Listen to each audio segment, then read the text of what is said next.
Hello everyone, welcome back to my channel. आज हम लोग पढ़ेंगे chapter 4 agriculture of geography class 8। तो इस वीडियो में आपको जैसे कि टॉपिक देखकर ही पता चल रहा होगा कि हम इसमें एक्सरसाइज यानी एनसीईआरटी सॉल्यूशंस कवर करने वाले हैं। इससे पहले मैं full chapter line by line explain कर चुकी हूँ। अगर आपको उसका लिंक चाहिए मैं वो डिस्क्रिप्शन में डाल दूँगी, आप वो ज़रूर देखें। तो आइए मैं इसको एक्सप्लेन करना शुरू करती हूँ और आइए स्टार्ट करते हैं। सो क्वेश्चन नंबर 1 है कि व्हाट इज एग्रीकल्चर। एग्रीकल्चर क्या होता है? सो agriculture is the primary activity. What is primary activity? That thing जो हम दैट रिसोर्स या फिर जो चीज़ हम डायरेक्टली नेचर से लेते हैं। ये मैंने वीडियो में एक्सप्लेन किया है, तो आप प्लीज़ उसको जाकर ज़रूर देखें। तो वो चीज़ जो हमने डायरेक्टली जो है ना नेचर से ली हुई है उसको कहते हैं हम प्राइमरी एक्टिविटीज़। सो अब हम वापस डेफिनेशन में आ जाते हैं।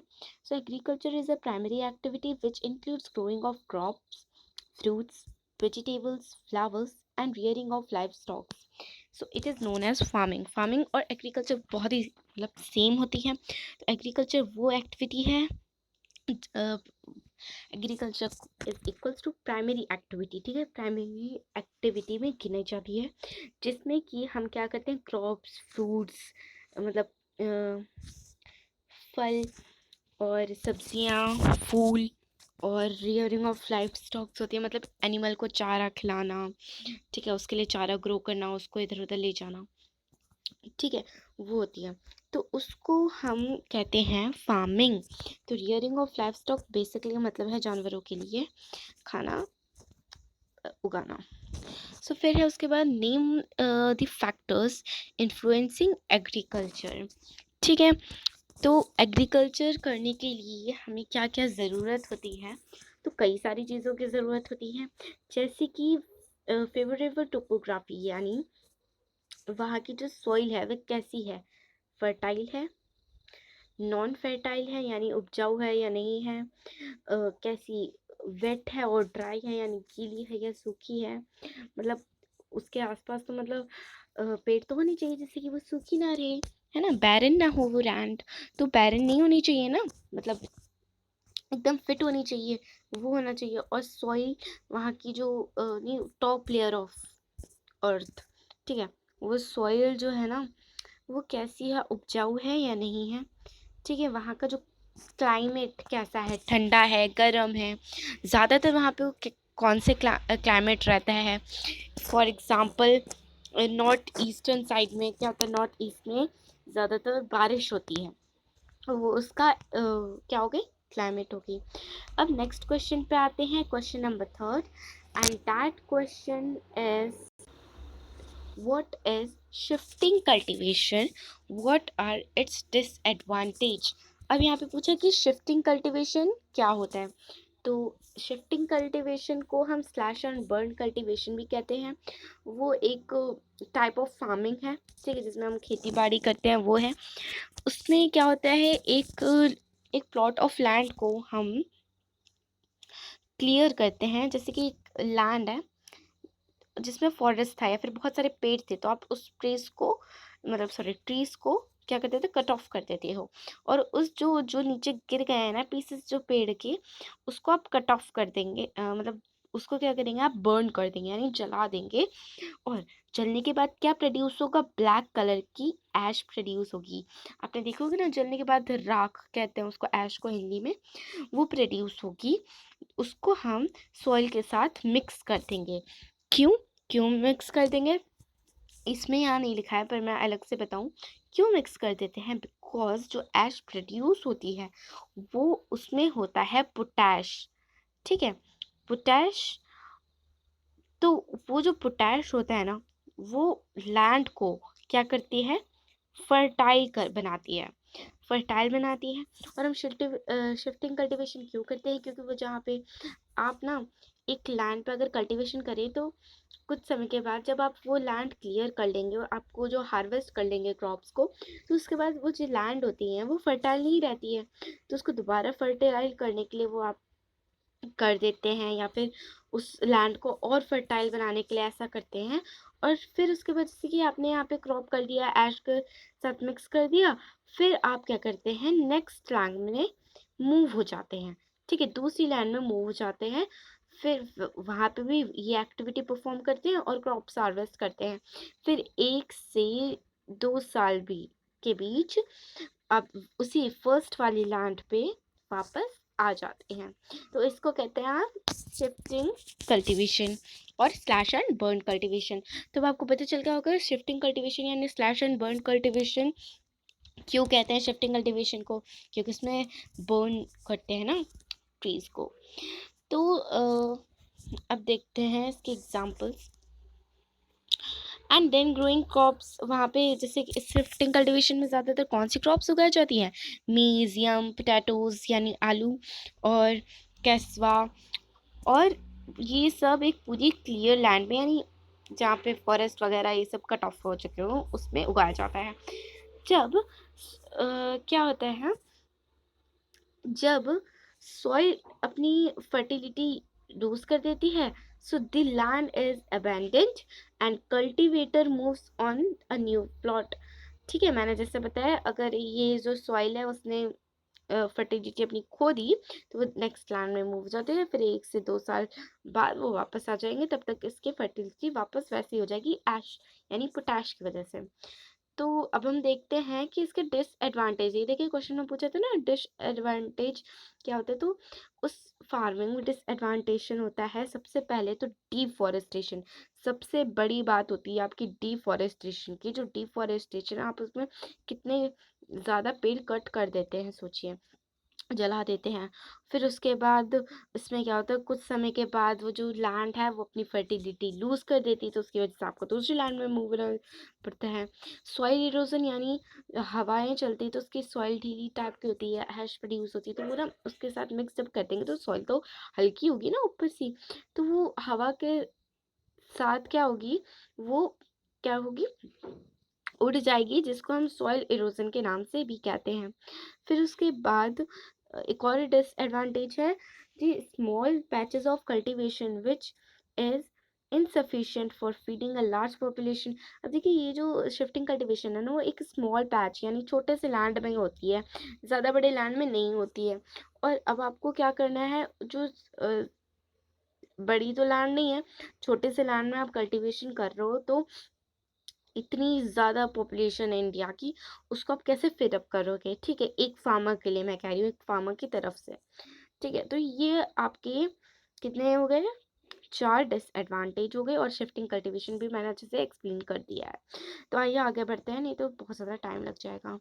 फिर उसके बाद आएंगे हम फोर्थ क्वेश्चन में। फोर्थ क्वेश्चन हमारा कि what is plantation agriculture. Plantation agriculture मैंने, ये जितने भी क्वेश्चंस आ रहे हैं ना, ये मैंने ना पूरी क्लियरली एक्सप्लेन कर चुकी हूँ इन माय लेक्चर वीडियो में।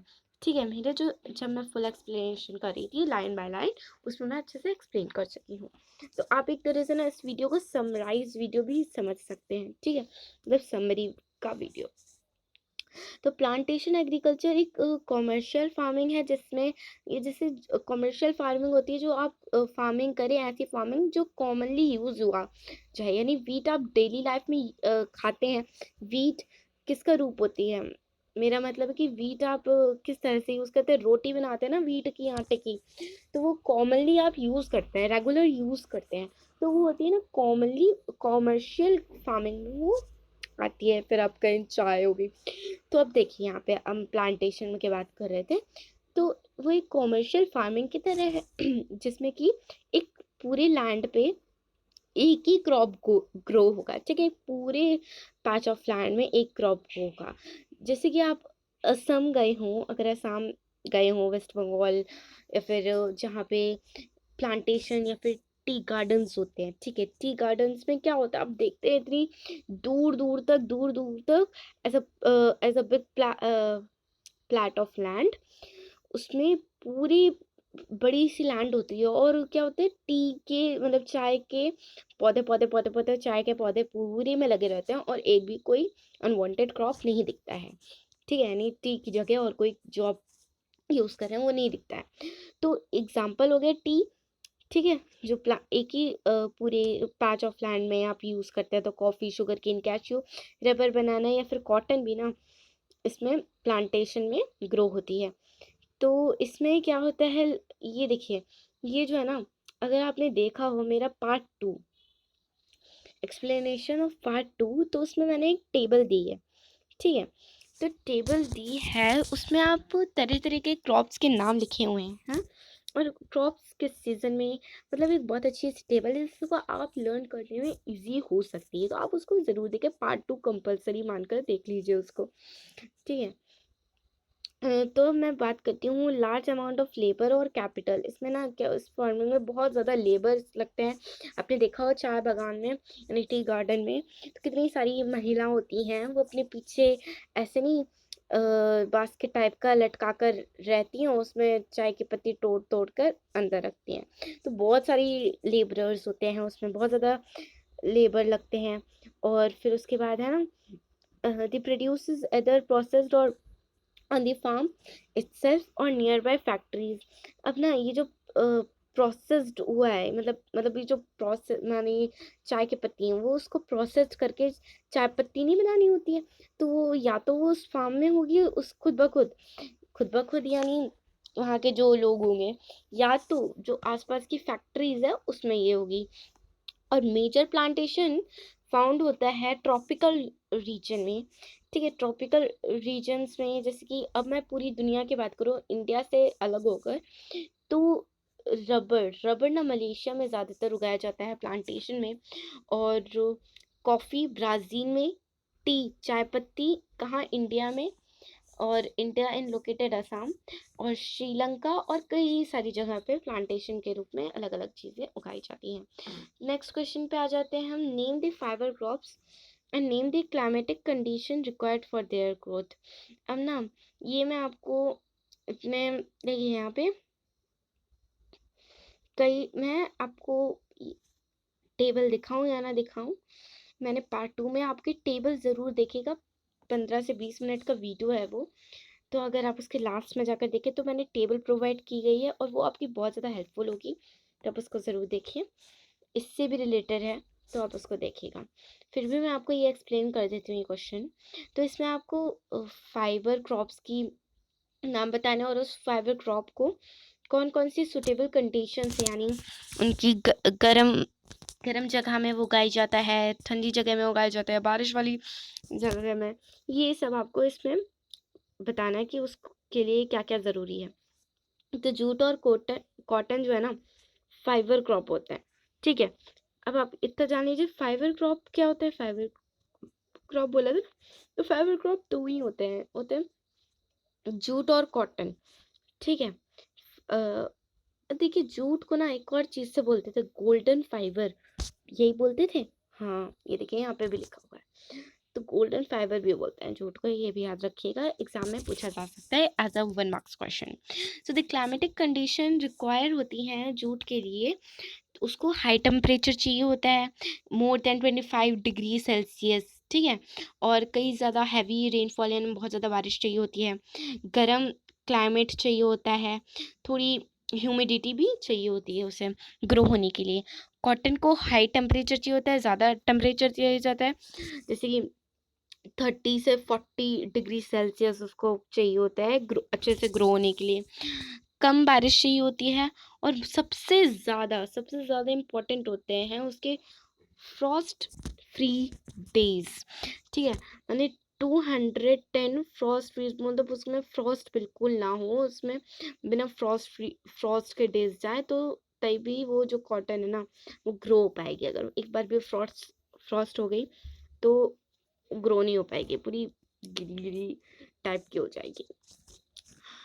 डेज एंड ब्राइट सनशाइन, ज़्यादा सनशाइन चाहिए, तो इसका मतलब हुआ ना कि उसको क्लाउड फ्री, यानी देखिए मैंने बोला था फ्रॉस्ट फ्री और ब्राइट सनशाइन, इन सब का मतलब क्या हुआ, इसका मतलब है कि जो, हाँ, उसको ना क्लाउड फ्री सनी डेज चाहिए, मानी बादल नहीं होने चाहिए, सूरज होना चाहिए, और उससे ये जो है ना बहुत ज़्यादा इम्पोर्टेंट है कॉटन ग्रो होने के लिए।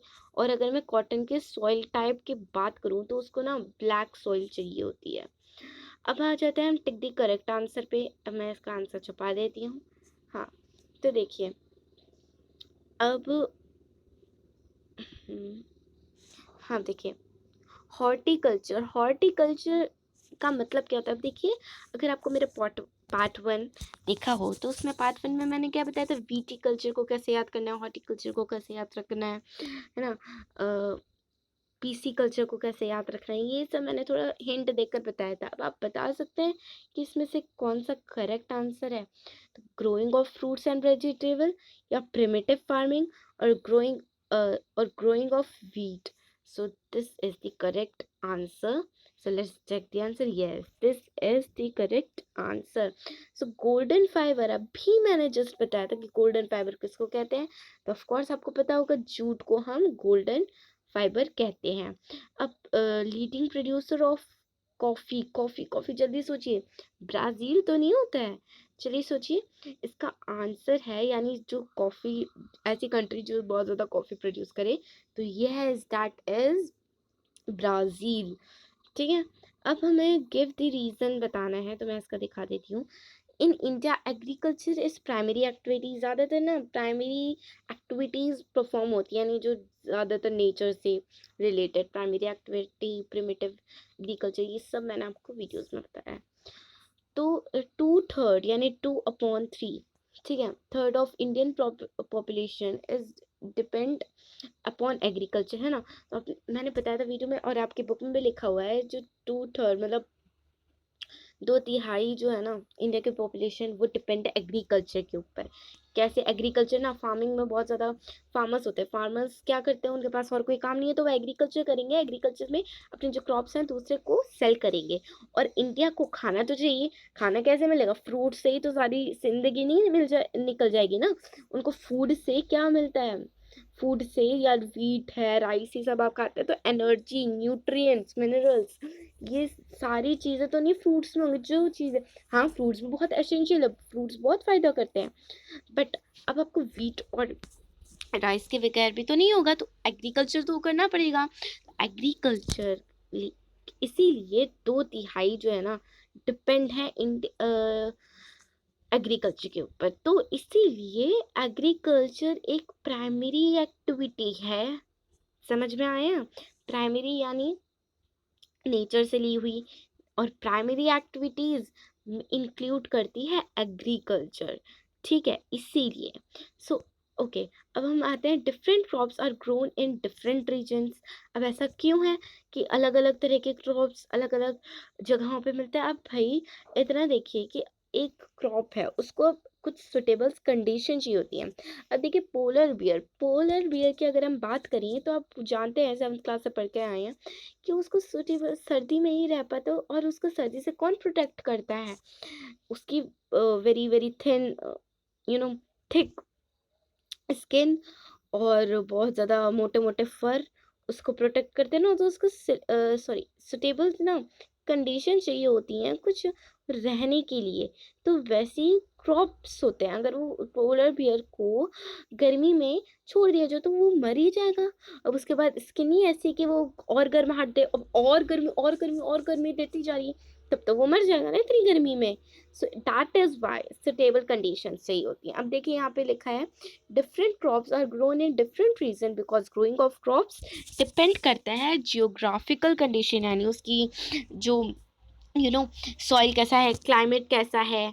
ठीक है, डिमांड ऑफ प्रोड्यूस, लेबर, देखिए एक जगह पे कितना मिल रहा है, वहाँ की जो टेक्नोलॉजी है, एक जगह में एक पर्टिकुलर एरिया में टेक्नोलॉजी डेवलप्ड है या नहीं है, कितनी टेक्नोलॉजी है, ये सब देखना पड़ता है। और जो टोपोग्राफी ऑफ सॉइल, यानी सॉइल टोपोग्राफी होती है ना, सॉइल कैसी है ये बताना होती है टोपोग्राफी।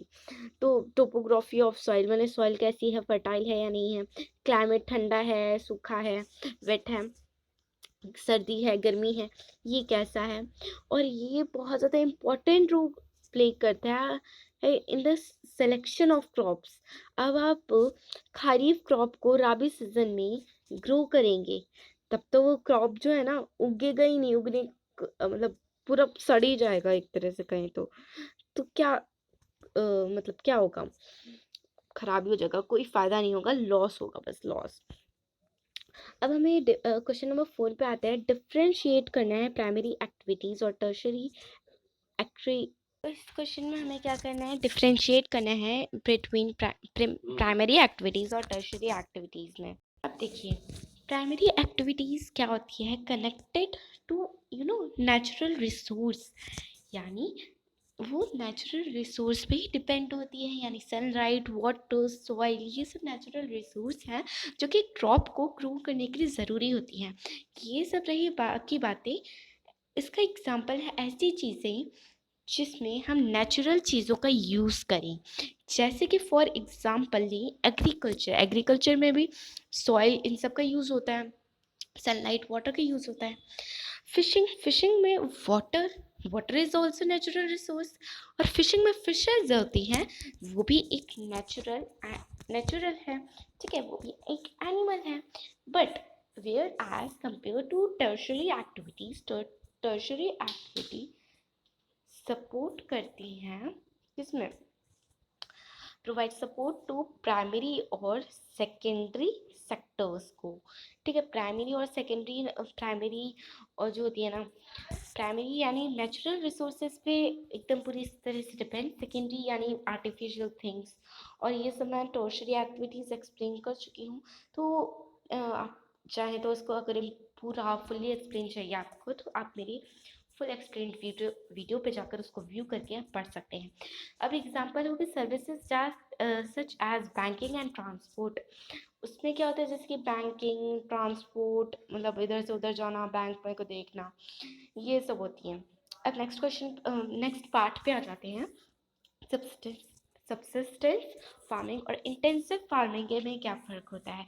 सबसिस्टेंस फार्मिंग में practice to meet the need of farm, मतलब इसमें क्या होता है, जो एग्रीकल्चर सिर्फ फैमिली के लिए ही किया जाता है।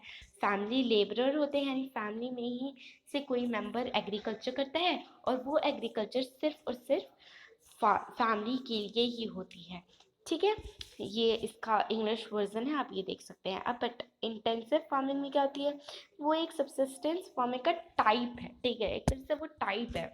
उसमें क्या होता है, एनुअली, मतलब एक स्मॉल प्लॉट ऑफ लैंड में ये कल्टीवेशन की जाती है, और मतलब ज़्यादा लेबरर होते हैं, और छोटे मोटे टूल्स यूज़ किए जाते हैं फॉर फार्मिंग।